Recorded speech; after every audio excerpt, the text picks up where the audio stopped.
Hello everyone. Sociology study platform में आप सभी लोगों का हार्दिक स्वागत है। और ये आज का हमारा लेक्चर है आरपीएससी प्रवक्ता सोशलॉजी 2014 का पेपर है सेकंड, ठीक है। और इसके पहले वाला प्रथम प्रश्न पत्र आपका ऑलरेडी डिस्कस हो चुका है 2014 का। आप प्लेलिस्ट में जाकर के देख सकते हैं उस लेक्चर को, और डिस्क्रिप्शन बॉक्स में भी उसका लिंक दिया हुआ है, ठीक है। और आज का सेशन है हमारा लेक्चर 3। इसके भी 2 लेक्चर ऑलरेडी डिस्कस हो चुके हैं। आप डिस्क्रिप्शन बॉक्स में लिंक है उसका, आप देख सकते हैं वहाँ से लिंक वीडियो को। और इस लेक्चर में आपके 25 एमसीक्यू रहेंगे। चलिए स्टार्ट करते हैं आज के लेक्चर का फर्स्ट एमसीक्यू। और मित्रों, चैनल पर नए हैं तो चैनल को लाइक, सब्सक्राइब, शेयर करना ना भूलें। आज के लेक्चर का फर्स्ट क्वेश्चन है, यहाँ हम 51 से लेकर के 51 से 75 तक चलेंगे, ठीक है। आपके 25 एमसीक्यू हो जाएंगे। 51 है, जीएस गुरी ने कैम्ब्रिज में किससे प्रशिक्षण प्राप्त किया था? ए में है WHR रिवर्स, बी है TB बॉटोमर, और सी है AC मेयर, और डी है आपका हार्वर्ड रिजली। कैम्ब्रिज के प्रशिक्षण किससे प्राप्त किया था जीएस गुरी ने? प्रश्न नंबर 51 का आंसर बताएं क्या है। बिल्कुल राइट आंसर है आपका ए, WHR रिवर्स, ठीक, रिवर्स। इन्होंने इनसे प्रशिक्षण प्राप्त किया था जीएस गुरी ने। और इनकी विश्वविद्यालय में शोध कार्य कैम्ब्रिज विश्वविद्यालय से इन्होंने 2023 में डॉक्टरेट की उपाधि ली थी, ठीक है। इसकी जाति तथा प्रजाति सिद्धांत पर उन्होंने शोध कार्य किया था जीएस गुरी ने। और नेक्स्ट प्रश्न है आपके सामने, प्रश्न नंबर 52 पूछ रहा है, इनमें से कौन सा एक लुईस ड्यूमा से समाजशास्त्र के क्षेत्र में योगदान के लिए नहीं है, सही नहीं है, गलत कथन पहचानना है। ये है जाति संतरण की प्रकृति, बी है शस्त्रण का सिद्धांत शुद्धता और अशुद्धता, और सी आपका सभ्यता की तुलना, और डी है आदिम सामाजिक संरचना।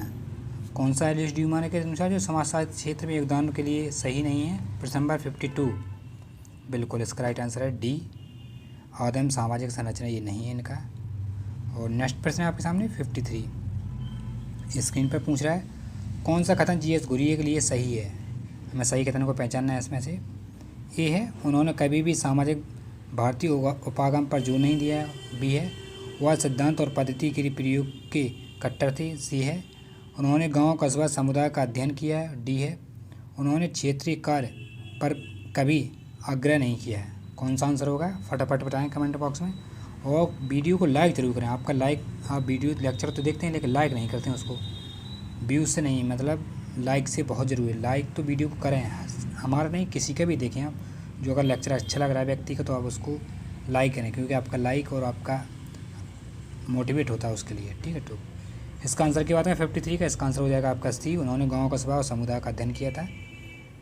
और नेक्स्ट प्रश्न में चलते हैं, प्रश्न नंबर 54 पूछा, जनजातियों की कुछ जनजातियां कुछ नहीं हैं बल्कि पिछड़े हिंदू हैं, ये किसने कहा था आपका? ए लुईस ड्यूमा, बी आंद्रे बेतेई, सी है एम एन श्रीनिवास, और डी है जीएस गुरी। किसने कहा था जनजाति कुछ नहीं है सिर्फ पिछड़े हिंदू हैं? ये आपका कहा था जीएस गुरी ने, डी राइट आंसर हो जाएगा इसका, सभी लोग जानते हैं। और नेक्स्ट प्रश्न आपके सामने 55 पूछा है, निम्नलिखित में से किसने अपने अध्ययन में संरचनात्मक प्रकारवाद उपागम का प्रयोग किया था? ए है डी कोसाम्बी, बी है लुईस ड्यूमा, सी है SC दुबे, और डी है AR देसाई। किसने किया था अध्ययन संरचना प्रकारवाद उपागम का प्रयोग किसने किया था? प्रश्न नंबर 55 बिल्कुल SC दुबे, सी राइट आंसर हो जाएगा आपका। और आगे चलते हैं हम नेक्स्ट प्रश्न पर। आपके सामने 56 पूछा है, marriage and family in Mysore पुस्तक के लेखक कौन है? ए है SC दुबे, बी है AM शाह, सी है AR देसाई, और डी है आपका MN श्रीनिवास। किसकी पुस्तक है marriage and family in Mysore? पुस्तक के लेखक कौन है? बिल्कुल राइट आंसर दिया आपने, इसके आंसर है डी MN श्रीनिवास। इन्होंने 1942 में पुस्तक लिखी थी ये। और नेक्स्ट प्रश्न पर चलते हैं, प्रश्न नंबर 57 आपके सामने पूछ रहा है, एक श्रेष्ठ समाजशास्त्री लुईस ड्यूमा किस देश से थे? जर्मनी से थे, फ्रांस थे, ब्रिटेन से, अरब से, अमेरिका से। कहाँ से संबंधित रखते थे? लुईस ड्यूमा किस देश के थे? 57 सभी लोग जानते हैं इसका आंसर, फटाफट बताएं कमेंट बॉक्स में। बिल्कुल राइट आंसर है, फ्रांस के निवासी थे ये, फ्रांस के मानवशास्त्री थे। ये देखिए आपका लुईस ड्यूमा फ्रांसीसी मानवशास्त्री समाजशास्त्री थे। लुईस ड्यूमा भारतीय जाति व्यवस्था तथा संस्करण को अपने विश्लेषण में इनकी पुस्तक है कॉन्ट्रीब्यूशन टू इंडियन सोशोलॉजी नामक पत्रिका में इन्होंने संसाधन के लिए विशेष जाने जाते हैं। और लुईस डूमा की बहुत फेमस एक और पुस्तक है, कौन सी, आप कमेंट बॉक्स में बताना है। नेक्स्ट प्रश्न, कौन सा अध्ययन क्षेत्र एस.सी. दुबे से संबंधित है? ए समीरपेट, बी तंजौर, सी आपका समीरपेट और बी है रामपुर। एस.सी. दुबे ने कौन से गांव का अध्ययन किया था? प्रश्न नंबर 58 आपके सामने पूछ रहा है, कौन सा अध्ययन है क्षेत्र है जिसमें एस.सी. दुबे ने से संबंधित है? किस गांव का अध्ययन किया था एस.सी. दुबे ने? बिल्कुल राइट आंसर बताया आपने।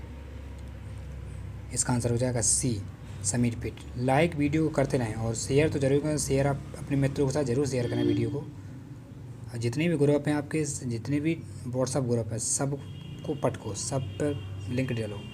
नेक्स्ट प्रश्न है आपके सामने 59, एम.एन. श्रीनिवास ने जाति और धर्म के अध्ययन में निम्नलिखित में से किस पहलू पर जोर दिया है? ए है सैद्धांतिक अवधारणात्मक, बी है संरचनात्मक प्रकारवाद, सी है संघर्ष सहयोग और डी है आपका परंपरा आधुनिकता। प्रश्न नंबर 59 आपके सामने प्रश्न है और इसका आंसर क्या हो जाएगा 59 का? बिल्कुल राइट आंसर है इसका। 59 का आंसर हो जाएगा बी संरचनात्मक प्रकारवाद, राइट आंसर है। नेक्स्ट प्रश्न देखते हैं, प्रश्न नंबर 60 आपके सामने स्क्रीन पर पूछा, निम्नलिखित में से किसने एजिल का प्रतिपादन किया था? एजिल का मॉडल किसने प्रतिपादित किया था? ए है डेविस तथा मूर ने, बी है मार्टन ने, सी है पार्सन्स ने और डी आपका निकोलस लुहान। ये देखिए आपका निकोलस लुहमान है ये। और 60 का आंसर बताएं, एजिल का मॉडल कितने प्रतिपादित किया था? बिल्कुल सही है, पार्सन साहब ने किया था एजिल का मॉडल, सी राइट आंसर हो जाएगा। और नेक्स्ट प्रश्न आपके सामने 61 पूछा है, एम.एन. श्रीनिवास द्वारा प्रतिपादित वो अवधारणा जो कि भारतीय सांस्कृतिक व्यवस्था में परिवर्तन की प्रक्रिया को समझती हैं, ये क्या कहलाती हैं? ए है संस्कृतिकरण एवं पश्चिमीकरण, बी है सार्वभौमिकरण और स्थानीयकरण और डी है सी में आपका लघु तथा बृहद परंपरा और डी है आधुनिकरण और भूमंडलीकरण। प्रश्न नंबर 61 आपके सामने प्रश्न है, क्या आंसर हो जाएगा? बिल्कुल राइट आंसर दिया आपने। इसका आंसर की बात का आंसर इसका ए संस्कृतिकरण और पश्चिमीकरण की बात की थी इन्होंने। नेक्स्ट प्रश्न आपके सामने 62 पूछ रहा, होमो हायरार्किस पुस्तक के लेखक कौन है? ए में है जी.एस. गुरिये, बी में है सुरजीत सिन्हा और सी में है एस.सी. दुबे और डी में आपका लुईस डूमा। किसकी हायरार्की पुस्तक है होमो हायरार्किस? बहुत ही फेमस पुस्तक है ये इंडियन की, कई बार पीजीटी में पूछी जा चुकी है ये और आरपीएससी में राजस्थान में पूछी जा चुकी है, नेट में भी पूछी जा चुकी है। आपने अगर फॉर्म डाला होगा नेट का तो आप उसको देखेंगे। ये पुस्तक है आपके सभी लोग फेमस है, बहुत ही होमो हायरार्की पुस्तक है लुईस डूमा की, ठीक है। जिस पुस्तक में 11 अध्यायों में विभाजन है यह पुस्तक, ठीक है। और नेक्स्ट प्रश्न पर चलते हैं, प्रश्न नंबर 63 पूछा, modernisation and development the search for untouchability paradigm के लेखक कौन है? ए योगेंद्र सिंह है, बी है S C. Dubey, C M N. Srinivas, D Milton Singer. पुस्तक है modernisation and development the search for untouchability paradigm के लेखक कौन है? 63 आपके सामने प्रश्न है। और इसकी पुस्तक की बात करें, इसके हैं S C. Dubey, B right answer हो जाएगा इसका। और नेक्स्ट प्रश्न पर चलते हैं, प्रश्न नंबर 64 आपके सामने पूछ रहा है, Indian sociological reflections and introduction पुस्तक के लेखक कौन है? ए है के.एस. शर्मा, बी है योगेंद्र पटेल और सी आपका योगेंद्र सिंह और डी है टी.के. उमन एवं पी.एन. मुखर्जी। कौन सी पुस्तक है? Indian sociological reflections and introspection पुस्तक के लेखक कौन है? प्रश्न नंबर 64 का आंसर क्या है? बिल्कुल सही आंसर डी टी.के. उमन और मुखर्जी साहब की ये पुस्तक है ये। और नेक्स्ट प्रश्न में चलते हैं, प्रश्न नंबर 65 आपके सामने पूछ रहा है, 1936 में इंडिपेंडेंट लेबर पार्टी की स्थापना किसने की थी? ए है जी.एस. गुरिये, बी है ए.आर. देसाई और सी आपका आर.के. मुखर्जी और डी है बी.आर. अम्बेडकर। किसने की थी स्थापना लेबर पार्टी की 1936 में? 65 का आंसर बताएं फटाफट कमेंट बॉक्स में। बिल्कुल राइट आंसर है इसका। इसका आंसर हो जाएगा आपका डॉक्टर बी.आर. अम्बेडकर साहब ने लिखी थी। और इसके अंतर्गत इन्होंने इन कार्यक्रम के अंतर्गत 20 जुलाई 1994 को मुंबई में बहिष्कृत, ठीक है, सभा की स्थापना की थी इन्होंने, डॉक्टर बाबा साहब ने। और नेक्स्ट प्रश्न पर आपके सामने 66 पूछा डीपी मुखर्जी एक मार्क्सवादी समाज विज्ञानी अपने आप को क्या कहलाना पसंद करते हैं। एक मार्क्सवादी, बी मार्क्सोलॉजी, और सी आपका मार्क्स सीरियल, और डी आपका मार्क्स सीरियल सोशोलॉजिस्ट। क्या कहलाना पड़ते थे मुखर्जी साहब? मार्क्सवादी समाज विज्ञान अपने आप को क्या कहलाना पसंद करते थे। 66 का आंसर बताएं क्या है। बिल्कुल आपके सामने बी राइट आंसर राइट, मार्क्सिस्टोलॉजी, ठीक है, ये कहलाना अधिक पसंद करते थे।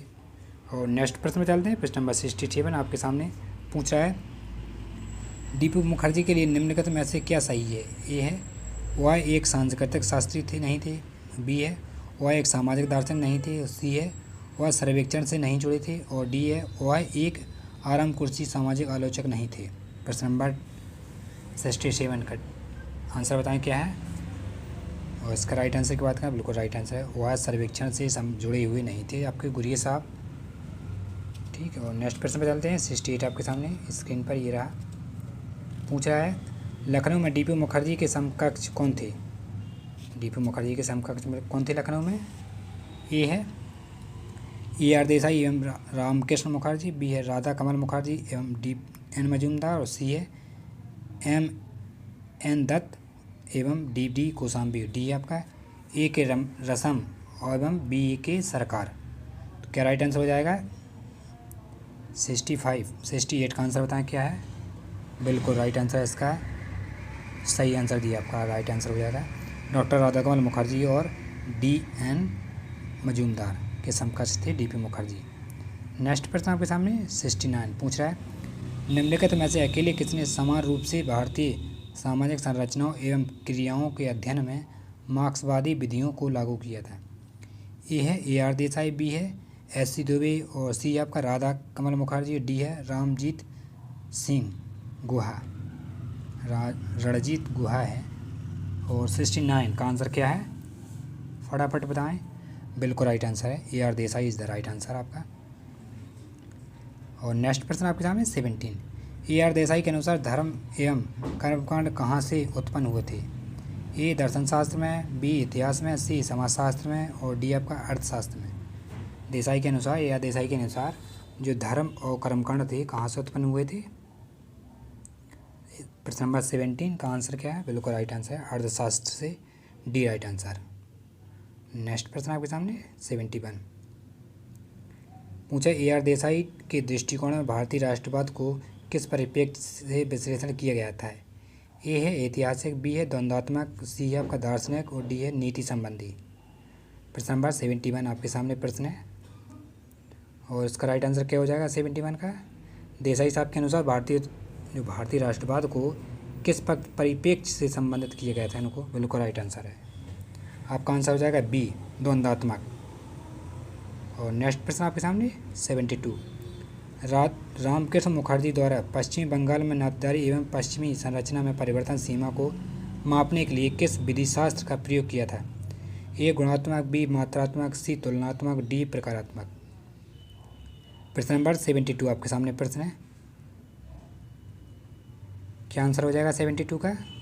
बिल्कुल सही आंसर दिया आपने, आपका आंसर हो जाएगा मात्रात्मक इज द राइट आंसर। इन्होंने पश्चिम बंगाल में 1960 के अध्ययन में नातेदारी और परिवार संरचना की सीमा पर परिवर्तन की सीमा को मापने के लिए मात्रात्मक का प्रयोग किया था, ठीक है। और नेक्स्ट प्रश्न आपके सामने 73 पूछ रहा कौन सा मुद्दा राधाकृष्ण मुखर्जी से संबंधित नहीं है। ये है ग्रामीण समाज, बी है ईस्ट इंडिया कंपनी का उदय और पतन, सी है भारतीय समाज का समाजशास्त्री, डी है सामाजिक मूल्य। प्रश्न नंबर 73 आपके सामने प्रश्न है और इसका राइट आंसर की बात करें, इसका आंसर हो जाएगा आपका क्या है बी डी राइट आंसर है। सामाजिक मूल्य की बात की थी इन्होंने रामकृष्ण मुखर्जी ने। और नेक्स्ट प्रश्न आपके सामने 74 पूछ रहा है इरावती कर्वे के अनुसार इनमें से कौन सा एक भारतीय सामाजिक संरचना का मुख्य स्तंभ नहीं है। ए है जाति व्यवस्था, बी है संयुक्त परिवार, डी है सी है नाभिकीय परिवार, और डी आपका ग्रामीण समुदाय। प्रश्न नंबर 74 आपके सामने जो कि प्रश्न देख रहे हैं आप, इसका राइट आंसर बताएं क्या आंसर हो जाएगा 74 का। सी नाभिकीय परिवार की बात की थी इन्होंने इरावती कर्वे के अनुसार। इन्होंने इरावती कर्वे के अनुसार समाज में कौन सा भारतीय सामाजिक संरचना का मुख्य स्तंभ नहीं है, इन्होंने बताया था नाभिकीय परिवार नहीं है, बाकी तीनों हैं, जाति व्यवस्था है, संयुक्त परिवार और ग्रामीण समुदाय। नेक्स्ट प्रश्न आपके सामने 75 ये रहा स्क्रीन पर। ये लास्ट सेशन प्रश्न इस सेशन का पूछा। एक संयुक्त परिवार में रहने की दृष्टि से सदैव एक उत्साहित समूह रहता है, हर समय वहाँ कुछ रुचिकर होता रहता है। ये किसने कहा था? ए है, ए आर साइन है, बी है के एस कपाड़िया, और सी आपका इरावती करबे, डी है आई पी देसाई। प्रश्न नंबर 75 आपके सामने प्रश्न है। बिल्कुल राइट आंसर की बात है, इसका आंसर जाएगा सी, इरावती करबे ने कहा था। तो आई होप आज का आपने लेक्चर में देखे जो 25 MCQ, जो कि आपका 2014 का ये सेकंड पेपर था RPSC प्रवक्ता PGT का सोशियोलॉजी का। और अगर लेक्चर पसंद आ रहा हो तो चैनल को लाइक, सब्सक्राइब और अपने मित्रों के साथ शेयर करना तो ना भूलें। मिलते हैं नेक्स्ट लेक्चर में, जब तक के लिए अपने ख्याल रखें और अपने परिवार का ख्याल रखें। धन्यवाद।